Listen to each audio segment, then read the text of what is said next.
ఎన్నికల్లో ఓడిపోతే ఆత్మ విమర్శ చేసుకుంటారు లేదా ప్రజల తీర్పును గౌరవిస్తారు. కానీ ఇక్కడ అభ్యర్థి మాత్రం నాకు ఓటు వేయలేదు కాబట్టి నేను మీకు ఇచ్చిన డబ్బులు నాకు తిరిగిచ్చేయండి అంటూ వసూళ్లకు దిగాడు.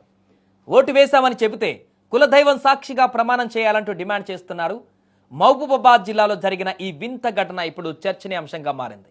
మహబూబాబాద్ జిల్లా సోమ్లా తండాలో గ్రామ పంచాయతీ ఎన్నికల వేడి ఇంకా చల్లారలేదు. అక్కడ ఎన్నికల ఫలితాల అనంతరం అక్కడ చోటు చేసుకున్నటువంటి సంఘటన అందరినీ విస్తుపోయేలా చేసింది.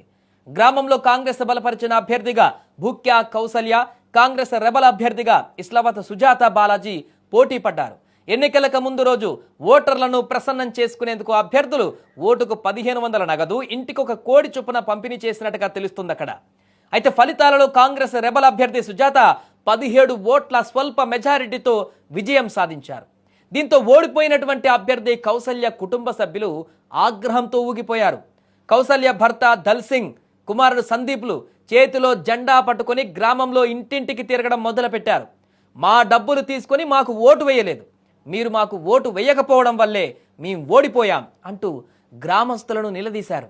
అంతటితో ఆగకుండా మాకు ఓటు వేసి ఉంటే కులదైవం జెండా పట్టుకొని ప్రమాణం చేయండి, ఒకవేళ ప్రమాణం చేయకపోతే మేమిచ్చిన డబ్బులు మాకు తిరిగిచ్చేయండి అంటూ వసూళ్లకు దిగారు. దీంతో గ్రామంలో ఒక్కసారిగా గందరగోళం నెలకొంది. ఈ ఘటనపైన తండావాసులు మండిపడుతున్నారు. మిమ్మల్ని ఎన్నికలలో నిలబడమని అడగలేదు, డబ్బులు కోడి ఇవ్వమని అడగలేదు, మీరే బలవంతంగా ఇచ్చారు, ఇప్పుడు ఓడిపోయాక వచ్చి డబ్బులు అడగడం ఏంటి అని అభ్యర్థి కుటుంబ సభ్యులను ఇప్పుడు నిలదీస్తున్నారు.